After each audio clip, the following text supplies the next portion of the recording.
चलो है रे सैया तो नवाला देखो चलो है रे पीर परीक्षक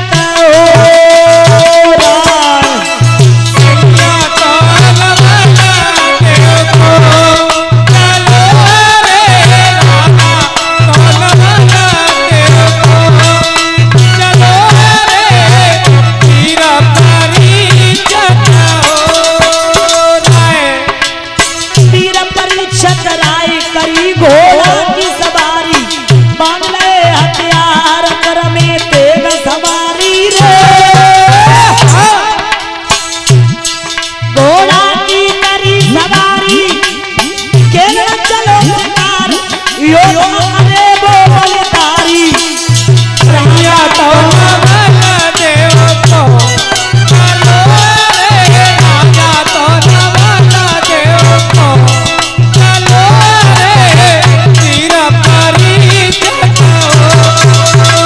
उसी समय महाराज नारी नवल देव चली आरती लेके आई चौमुख दीपक दार धार सोने को लाई रे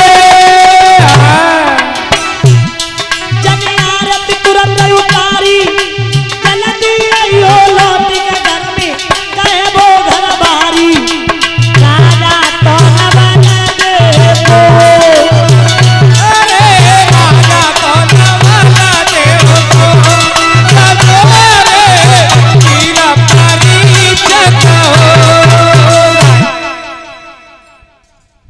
याद रखना मेरे भैया शिकार खेलने के लिए चले हैं और जब शिकार खेलने के लिए चले तो दूर से क्या देखा एक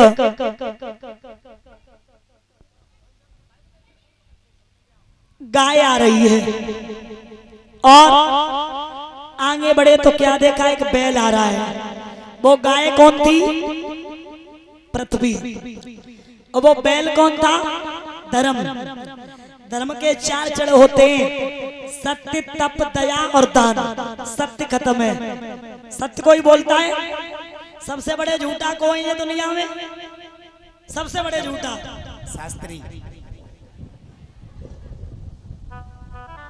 क्या कही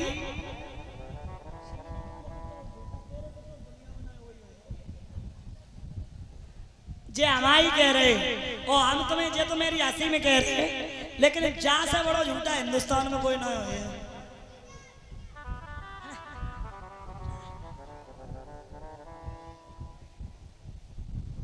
हकीकत में तुम्हें बता रहे इतना लंबा झूठा है इतना लंबा झूठा है ये अब तुम्हें बताए नहीं बेइज्जती लगने लगी गई था सब भैया देखो खिसियानो भोड़ दीवारी तो गई है और करिए का अच्छा हम खिसाए रहे अच्छा हो तो अस्पताल में इन्हें अच्छा नहीं हो तो अच्छा हम खिसाए रहे और कहा तुम खिसाना तो खोजे आए मैं बता दूं सबसे बड़े झूठा कौन है एक तो जे सबसे बड़े शास्त्री झूठा है अच्छा कह गई तुम 2 बजे बैठूंगी 2:15 बजे क्यों बैठी 15 मिनट कहाँ बिताए बताओ रुक जा क्या बजे 2:06 में मंच पे बैठ चुके थे याद रखना तो 6 मिनट कौन कहीं वे इधर ले आओ 36 सेकंड कौन कहीं वे अच्छा अच्छा कहाँ होता अच्छा इतना तो हो जाता है कितना हो जाता है अगर 6 मिनट ये कम हुई वो 5 के बाद 6 मिनट और बढ़ा दी तो मेरी बात सुनो हाँ अगर आदमी दिवली और सिरसागंज के बीच में वो फोन करो भैया कौन पर सिरसागंज आए गए थोड़ा बहुत चल जाता है थोड़ी बहुत दुनिया हम एटावाते हो तक नहीं करे हमें कोई ट्रैफिक ना मिलो ये नहीं कहा दो हम संग ही आते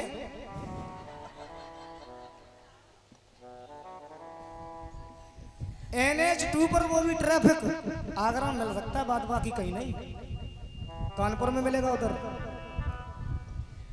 ध्यान देना सत्य खत्म है और अनुजू जैसे एक आदि एक दो कहूँ दिन में कहूँ चाचे दिन में अगर सत्य बोलने तो अनुजू जैसे अपने आप को हरिश्चंद्र बाप समझते हैं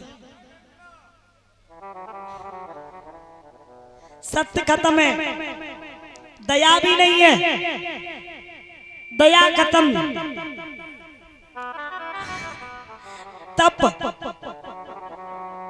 पहले के संत तपस्या करते थे, शरीर में दीमक लग जाता था, और आज तप भी नहीं है। लोग तो पूजा करते वक्त भी गालियां दे देते। अनुज, आपको पता है लोग पूजा करते वक्त भी गाली दे देते? कैसे? जैसे बरसात का मौसम हो। हमारी और आपकी भागवत चल रही थी, याद है? आज के 5 साल पहले फुलकियागंज में आया, बरसात का मौसम रहे, परिचत जी से कही आरती जलाओ। अब परिचत जी आए, बोले आराम से जलाना। बोले ठीक है, हम बहुत पूजा करते। परिचत जी ये कहा करते थे कि हम रोजाना 2 घंटे सुबह और शाम को पूजा करते हैं, यानी 4 घंटे सुबह शाम। और जब परिचत जी ने आरती जलाई तो माचिस थोड़ी भींग गई थी, तो माचिस नहीं जली। परिचत जी बोले, जो ससुरी चलते हो नहीं दूसरी लेके आओ। अबे पूजा कर रहे कि गाली दे रहे? कुछ लोग ऐसे होते जैसे माचिस ना जली, जब लूका नहीं जनते हो नहीं। तो ध्यान देना महाराज, एक पैर से लंगड़ाता हुआ आ रहा है, और जब एक पैर से लंगड़ाता हुआ आ रहा है मेरे प्यारे, उसी समय जवाब दिया और कहा, पीछे से काला कलूटा चांडाल मारता हुआ रहा। वो कौन था? कौन था वो? बताइए बताइए। कलयुग, कलयुग। जवाब दिया और कहा, यहां से अर्जुन चले गए तो क्या ये समझ लिया कोई धनुषधारी नहीं रहा? बिल्कुल नहीं छोड़ेंगे। और आज उसी समय मारने के लिए चले। जब मारने के लिए चले हैं तो जवाब दिया, आप हमें मारेंगे? हाँ, तेरे अंदर गुड़ नाम की कोई चीज ही नहीं है। दादा ने जवाब दिया, आप गुड़ और अवगुण की बात करो तो राजन दुनिया एक सी नहीं, दाने के अंदर गुण भी है।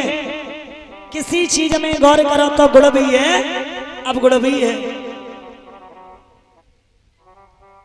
कस्तूरी में दोष जो रंग न लाई है, और सोना में दोष जो सुगंध न लाओ है।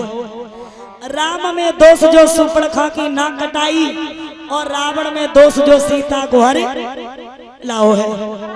अहिल्या में दोष जो इंद्र संग भोग कियो, इंद्र में दोष जो चोरी से घुसियाओ है।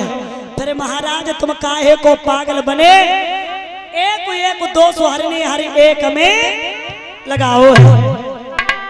हर किसी का गुण एक नहीं होता है। या कुछ लोग भजन सुनना चाह रहे होंगे, कुछ लोग आला, कुछ लोग रसिया, कुछ लोग कुछ सुनना चाह रहे होंगे, और कुछ लोग ये हैं कि शास्त्री बिल्कुल गायना समझाती रहे, ये कथा सुनना चाह रहे होंगे। तो ये किसी के कोई गुण है, कोई शास्त्री होते हैं वो अपने आप को बड़ा वो समझते हैं कि हम ही भगवान है, दुनिया में कोई है ही ना है। कुछ शास्त्री होते घमंड करते हैं कि पैसा आ गया इतना घमंड। अरे आप ही जब लोगों को उपदेश दे रहे, जब तुम ही घमंड करोगे तो ये जनता क्या करेगी? तो इसलिए गुण और अवगुण की बात की जाए तो क्या राम में दोष नहीं था? शूर्पणखा की नाक काटी, क्या रावण में दोष नहीं था? सीता को चुरा के ले आया था। अहिल्या में दोष नहीं था? इंद्र के साथ संभोग किया था। इसलिए महाराज आप ऐसी बातें न करें। गुण अवगुण तो हर किसी में होते हैं। और महाराज सुनो, मेरी बात की जाए तो सतयुग त्रेता द्वापर में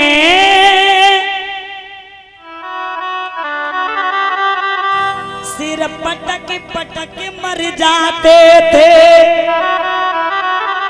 सतयुग त्रेता द्वापर में इतनी तपस्या करते थे तब भगवान नहीं मिल पाते थे। और कलयुग में राम कहो एक पल, आराम घड़ी दो पाते हैं। कलयुग में तो इतना अच्छा है। पहले क्या था कि इस जन्म तुम खूब बुरे कर्म करो, अगले जन्म में मिलेगा। लेकिन कलयुग में ये है कि आज किया कल ले लो, तुरंत कलयुग में तुरंत परिणाम मिलता है। और सुनो, कलयुग केवल नाम आधारा, सुमेरे सुमेरे नर उतर नहीं पारा।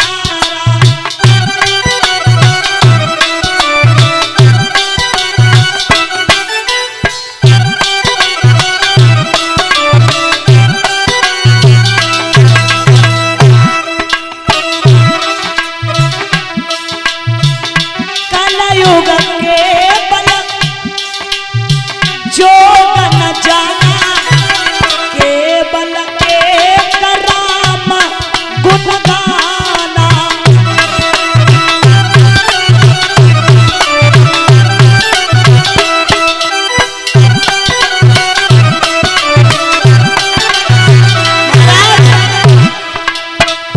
इस कलयुग में भागवत की भी सीख यही है, भागवत भी हमें यही सिखाती है मेरे प्यारे। आपको मैं बता दूं कि भागवत का सार है, श्रीमद् भागवत कथा हमें जीना भी सिखाती है और मरना भी सिखाती है। ये श्रीमद् भागवत कथा समाज सुधारक ग्रंथ है। भगवान ने हमें क्यों यहाँ भेजा, हमें क्या करना चाहिए, लोगों के साथ कैसा व्यवहार करना चाहिए, ये श्रीमद् भागवत कथा सिखाती है। और भागवत का मेन रहस्य क्या है, दोहा के माध्यम से मैं आपको बताती हूँ। महाराज, शास्त्र वेद छे शास्त्र में अनुज, चार वेद छे शास्त्र में बात मिली दो,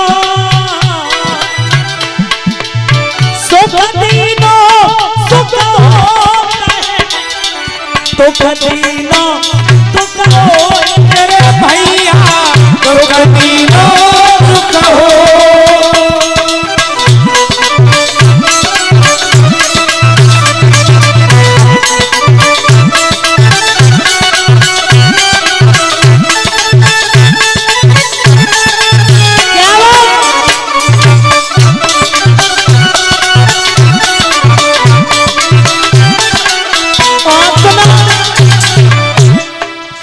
कबीरा जब पैदा भये, कबीरा जब पैदा भये, जगह सा हमरो,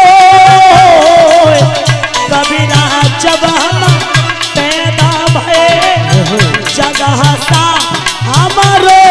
लेकिन किने ऐसी करनी करी चला, हम हंसी जगन रोए मेरे प्यारे, हम हंसे जगन रोए।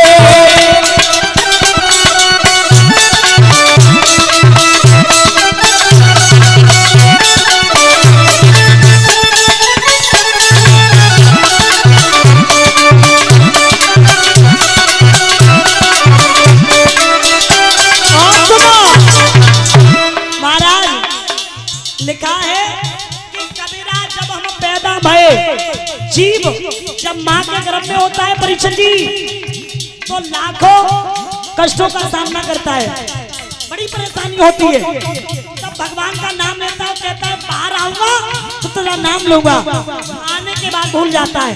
मैंने क्या बताया कि कबीरा जब हम पैदा भये, जगह हंसा मरोए, ऐसी करनी कर चलो। बच्चा जब पैदा होता, कोई चाचा बन जाता, कोई चाची, कोई मौसी, कोई बुआ, सब खुशी मनाते।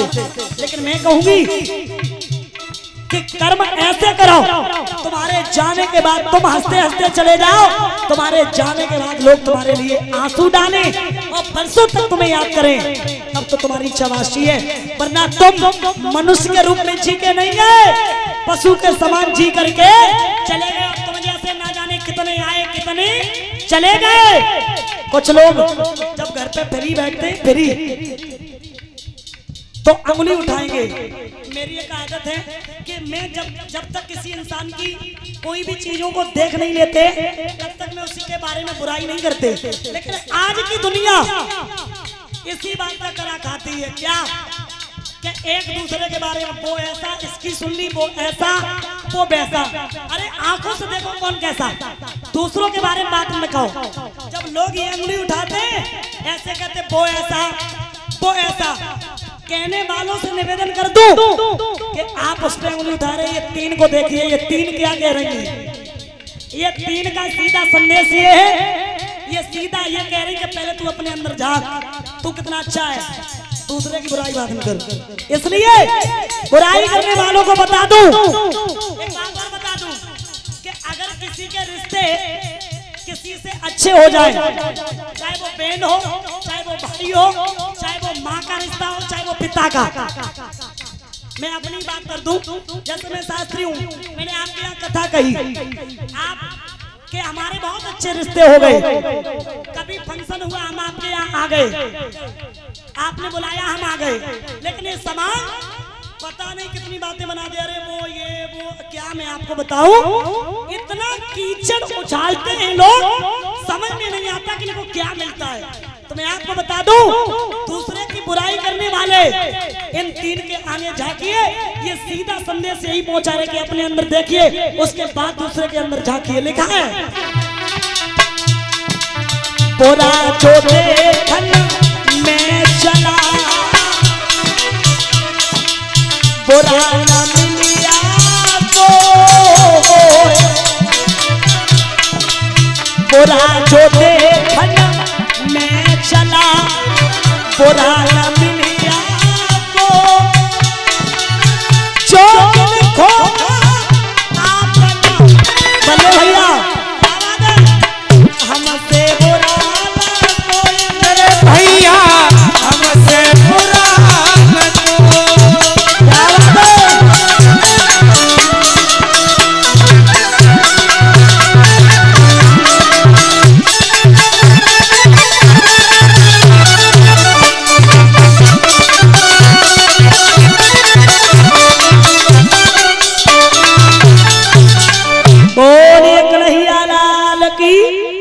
इसीलिए मेरे प्यारे श्रोता बंधु